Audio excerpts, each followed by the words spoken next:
I talked to Josh Linville from Stonex in Kansas City, Missouri.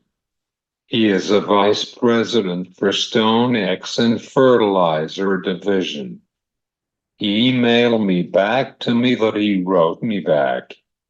I quote, "What is your opinion for the Mississippi River for this planting season?" Asterisk navigable rivers in the U.S. are in far better shape than they have been over the last 1.5-2-year period. But there are still causes for concern. The northern plains have seen very little in the way of snowpack, so there is a concern that they will not have much moisture to share in the system. Other areas of the Midwest have turned warmer than normal and have seen their snowpacks melting early. This is especially seen on the Illinois River, who has several gauges in the red/flood stage area. Asterisk today, other than the Illinois River, almost all gauges are green, which indicate normal flows. That means normal river transit, but with the items listed above, it still does not feel like we are back to normal. Better than before seems to be the name of the game. What does U.S. government has imposed on fertilizer in Middle East for right now?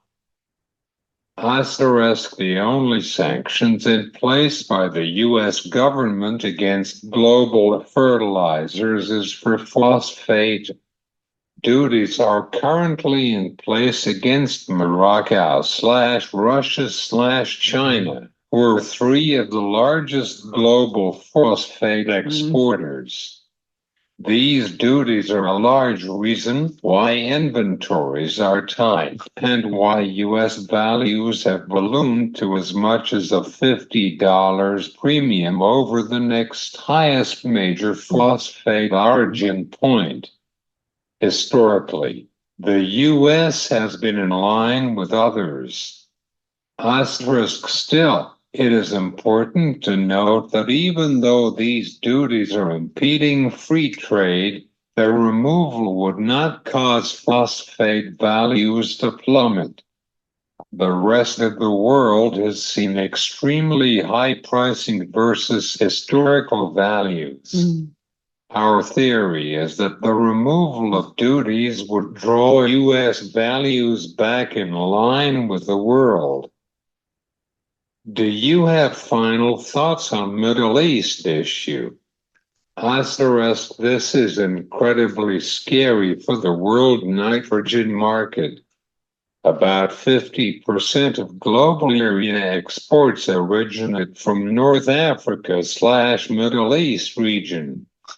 If a wider conflict breaks out, we will have to start focusing on the Red Sea and Persian Gulf, with an emphasis on the Persian Gulf. Iran controls the water on the east side. During Desert Storm, the media ran hard with the story of difficulties shipping oil through the Gulf. And Iraq is on the north side and touches very little of it.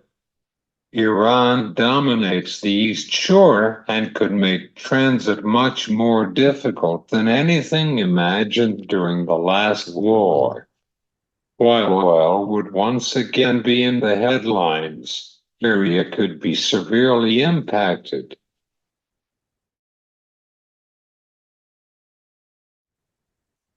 I talked to Josh Linville from Stonex in Kansas City, Missouri. He is a vice president for Stonex and fertilizer division. He emailed me back to me that fertilizer is a world market regardless of where a farmer farms.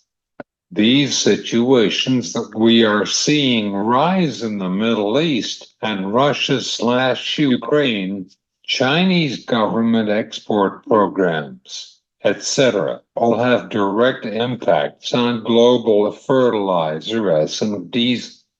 If the Middle East were to erupt, we could see a situation where millions of tons of urea on an annual basis would no longer be exported. That would drastically lower global supplies while demand remains unchanged.